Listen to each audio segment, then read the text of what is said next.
Hello everyone, I hope you all are fine. My name is Monica. Welcome to my YouTube channel Concept Clear.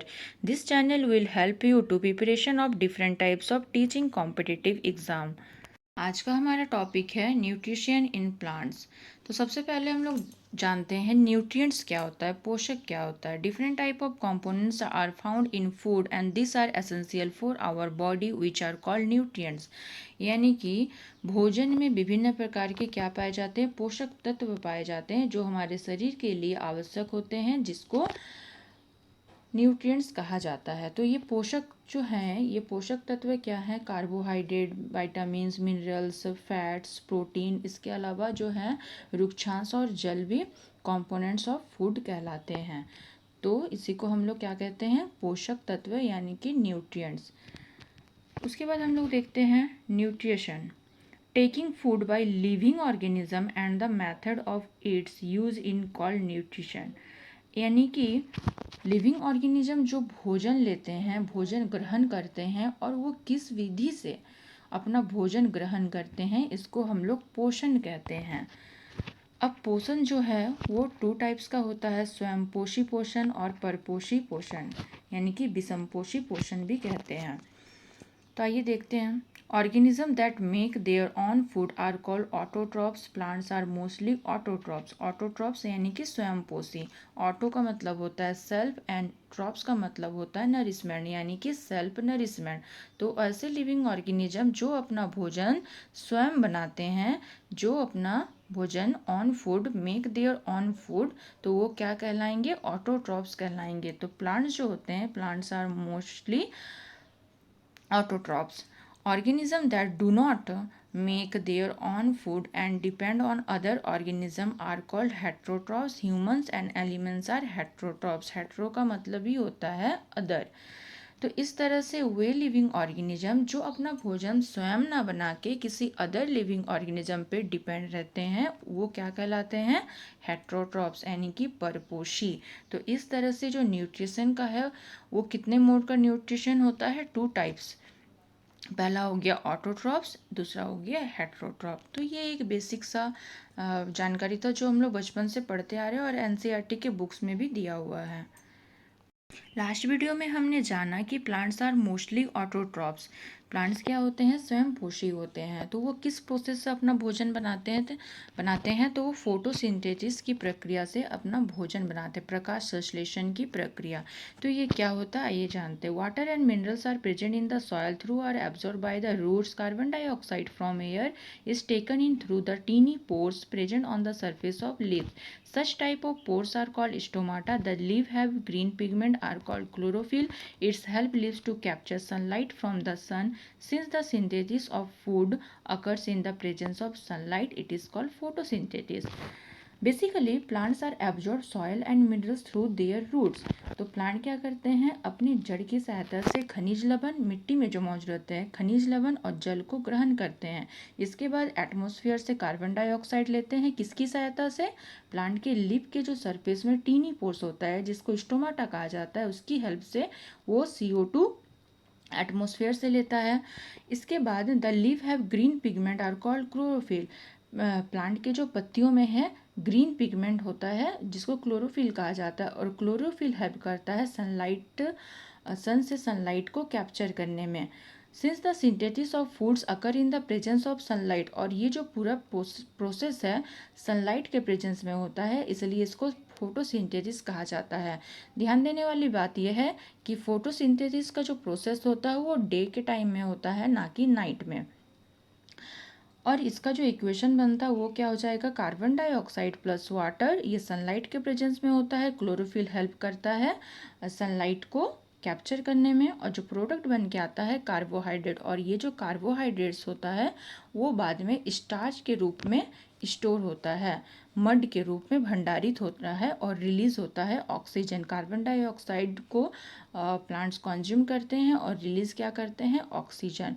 तो ये बहुत ही most important है, और इससे question आता ही है कि स्टोमाटा किस में हेल्प करता है, क्लोरोफिल क्या है, क्लोरोफिल क्या में हेल्प करता है। तो याद रखना है कि स्टोमाटा क्या चीज़ में हेल्प करता है। स्टोमाटा पत्तियों के सरफेस में रोम छिद्र होता है और जो हेल्प करता है वायुमंडल से कार्बन डाइऑक्साइड को लेने में।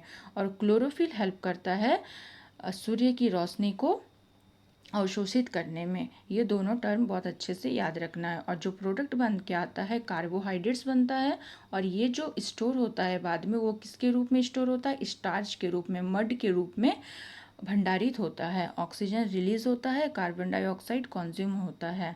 तो इस तरह से पूरा जो प्रोसेस है वो कंप्लीट होता है फोटोसिंथेसिस का। Leaves are the food factory of plants. पत्तियों को पेड़ों का भोजन घर कहा जाता है। क्यों कहा जाता है? क्योंकि फोटोसिंथेसिस का जो प्रोसेस में जितने भी रॉ मटेरियल्स लिए गए थे, चाहे मिट्टी से हो या एटमॉस्फेयर से, वो सारे क्या होते हैं, पेड़ के पत्तियों तक पहुंचते हैं और भोजन पत्तियों में ही बनता है।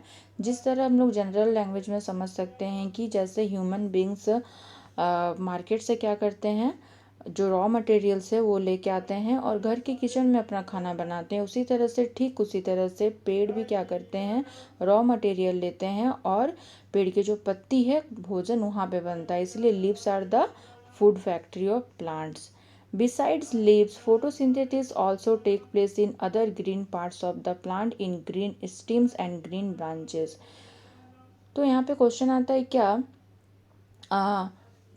पेड़ की पत्तियों में ही फोटोसिंथेसिस का जो प्रोसेस है वो होता है, कि इसके अलावा भी ऐसे दूसरे अदर पार्ट्स भी हैं जहाँ पे ये प्रोसेस होता है? तो हाँ, दूसरे ऐसे भाग भी है जहाँ पे ये प्रक्रिया होती है। वो क्या है? पेड़ की तने और शाखाएं में। कहाँ पे होती है? ज़्यादातर ये मरुस्थलीय पौधों में पाया जाता है, क्योंकि मरुस्थलीय पौधों का जो पत्ती होती है वो कैसे हो जाती है, वो अ, उसकी जो पत्तियां होती है वो शाखा और तने में परिवर्तित हो जाती है, क्योंकि वहाँ के एटमॉस्फेयर के अकॉर्डिंग उसमें ये चेंजेस देखने को मिलता है। तो जो मरुस्थलीय पौधे होते हैं वहाँ जो फोटोसिंथेसिस की प्रक्रिया होती है वो पौधों के तने या फिर उनकी शाखाओं में भी संपन्न होती है। Other modes of nutrition in plants. Humans, animals, and some plants depend on other organisms for food and they use heterotropic mode of nutrition for food.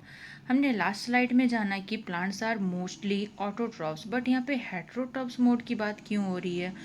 मनुष्य और एनिमल्स तो ठीक है वो परपोसी होते हैं, लेकिन कुछ पौधे भी क्या होते हैं, परपोसी होते हैं। और ऐसा क्यों, आइए जानते हैं। Cuscuta amarvel is a plant that does not have chlorophyll.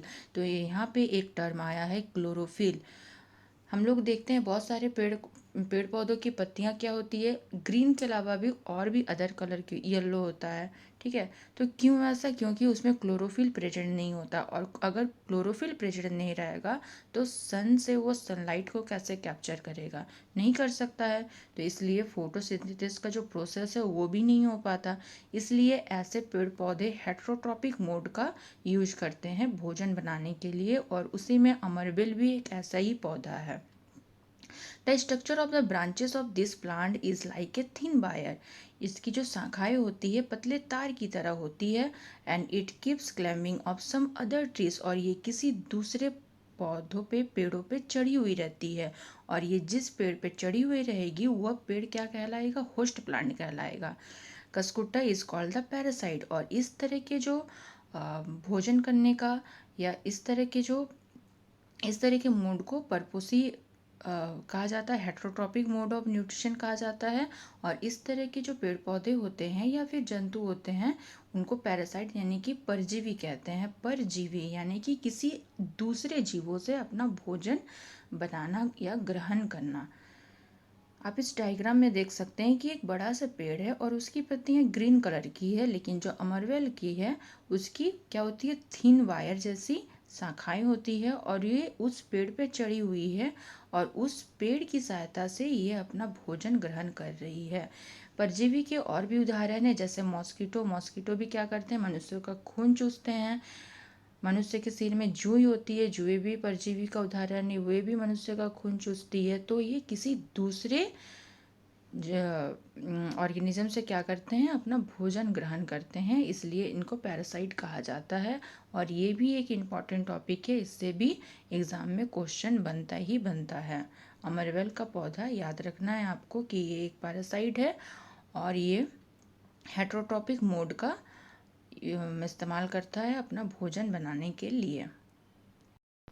Insectivorous plants यानी कि कीट भक्षी पौधे, ये भी हेट्रोट्रॉपिक न्यूट्रिशन मोड का ही एग्जाम्पल है। ये पौधे भी ये क्या करते हैं, कीटों को अपना शिकार बनाते हैं। इसके नाम से ही पता चल रहा है insectivorous plant. Some plants make insect their food, such plants are called insectivorous plant. For example pitcher plant and Venus flytrap. Pitcher plant के बारे में हम लोग जान लेते हैं। The structure of it leaves it's is like a pitcher, घड़े की तरह इसके पत्ते की क्या होती है, संरचना होती है। The top part of the leaf forms the lead of the pitcher, और इसका जो ऊपरी भाग होता है वो घड़े का ढक्कन बनाता है। There is a hair like structure inside the leaf, और पत्ती के अंदर रोम जैसा पतले बाल जैसा संरचनाएं होती है। When an insect inter inside this leaves, और जैसे ही कोई कीड़ा मकोड़ा इन पत्ती के अंदर घुसता है तो क्या करता है, ये अपने उनके जो हेयर होते हैं, रोम होते हैं, उनमें वो फंस जाता है। Insect are digested with the help of digestive juices present in the pitcher, और उसके तरफ से क्या होता है, पाचन रस निकलता है, पाचक रस निकलता है, जिससे क्या होता है, ये जो प्लांट्स होते हैं उस इंसेक्ट को डाइजेस्ट कर लेता है। इसको घटपन्नी का पौधा कहते हैं हिंदी में, पीचर प्लांट को। यहाँ पे आप डायग्राम देख सकते हैं। इनकी जो पत्ती है वो कैसे दिख रही है, घड़े जैसी इसकी संरचना है, घड़ा या फिर जग जैसा इसका संरचना होता है। और ऊपर में जो ये ढक्कन है, ये इस घड़े का ढक्कन आप बोल सकते हैं। जैसे ही इसमें कोई इंसेक्ट इंटर करता है और इसके अंदर क्या होती है, रोम जैसी संरचनाएं होती है, वो जो इंसेक्ट है इसमें फंस जाता है और इसके अंदर से क्या निकलता है, पाचक रस निकलता है, जो कीड़ों को क्या कर देता है, पचा देता है। तो इस तरह से पीचर प्लांट जो है कीड़े मकोड़ा का क्या करता है, अपना आहार बनाता है। इसके अलावा भी और एक एग्जाम्पल है वीनस फ्लाईट्रैप। वीनस फ्लाईट्रैप में भी सेम ऐसे ही होता है। इन दो पत्तियों के बीच में जब भी कोई इंसेक्ट इंटर करता है तो ये अपनी दोनों पत्तियां क्या करती है, क्लोज कर लेती है और इंसेक्ट अंदर फंस जाता है। इस तरह से ये भी इंसेक्ट को अपना आहार बनाता है। चलिए इसके अलावा हम लोग और एक मोड ऑफ न्यूट्रिशन के बारे में जानते हैं, वो है सेप्रोट्रॉपिक न्यूट्रिशन। ये क्या होता है, in which organism make their food from any dead और decomposed organism, it is called saprotrophic nutrition and such organism are called saprotrophs. Sapro का मतलब ही होता है गला सड़ा, यानी कि ऐसे ऑर्गेनिज्म जो किसी मृत ऑर्गेनिज्म या फिर गले सड़े ऑर्गेनिज्म से अपना भोजन बनाते हैं, उनको हम क्या कहते हैं, सेट्रोट्रॉपिक न्यूट्रिशन। और ऐसे ऑर्गेनिज्म को सेट्रोट्रॉप्स कहा जाता है, यानी कि मृत जीवी कहा जाता है। और जिस मोड से ये अपना भोजन बनाते हैं उसको मृत जीवी पोषण कहा जाता है। इसका एग्जाम्पल में आ जाएगा कवक या फिर मशरूम। आप देखते हैं मशरूम कहाँ पे होता है, जो गली सड़ी चीज़ें होती है बरसात के दिनों में देखने को मिलते हैं, वहाँ पे मशरूम उगता है। तो ये किसका उदाहरण है, सेप्रोट्रॉप्स का उदाहरण है, कवक, मशरूम, ये सब। ये जो हमने देखा हेट्रोट्रॉपिक मोड का ही ये एग्जाम्पल है। पैरासाइड, ये सब इसके ही सब कैटेगरी में आते हैं। पैरासाइड मृत परपोषी पोषण हो गया या फिर मृतपोषी पोषण हो गया, ये किसके अंडर में आएंगे, ये हेट्रोट्रॉपिक मोड के अंडर ही आते हैं, ये इन्हीं के सब कैटेगरी में आते हैं। तो इस तरह से हमने जाना कि सेट्रोट्रॉपिक न्यूट्रिशन क्या होता है। Go to the next slide. Symbiosis. Some organisms live together and share both shelter and nutrients. This relationship is called symbiosis. यानी कि कुछ ऐसे ऑर्गेनिज्म होते हैं जो साथ साथ रहते हैं और एक दूसरे से आवास और भोजन क्या करते हैं, शेयर करते हैं। चलिए एग्जाम्पल से इसको और अच्छे से समझते हैं। Certain fungi live inside the roots of plant. The plants provide nutrients to the fungus and in return the fungus provides water and certain nutrients. यानी कि कुछ कवक जो होते हैं पेड़ पौधों के, देखेंगे जड़ में प्रेजेंट रहते हैं, और ये जो होते हैं वो प्लांट्स क्या प्रोवाइड करते हैं, इन कवक को भोजन प्रदान करते हैं और इसके बदले में जो कवक होते हैं वो पौधों को क्या देता है, पानी देता है और कुछ अन्य पोषक तत्व देता है। तो इस तरह का जो रिलेशनशिप है इसको हम लोग सिम्बायोसिस कहते हैं, यानी कि सहजीवी कहते हैं। Lichens plant. Lichens are a complex life form that is a symbiotic partnership of two separate organisms, a fungus and an algae. तो लाइकन्स प्लांट क्या होता है कि दो ऑर्गेनिज्म का पार्टनरशिप होता है इसमें।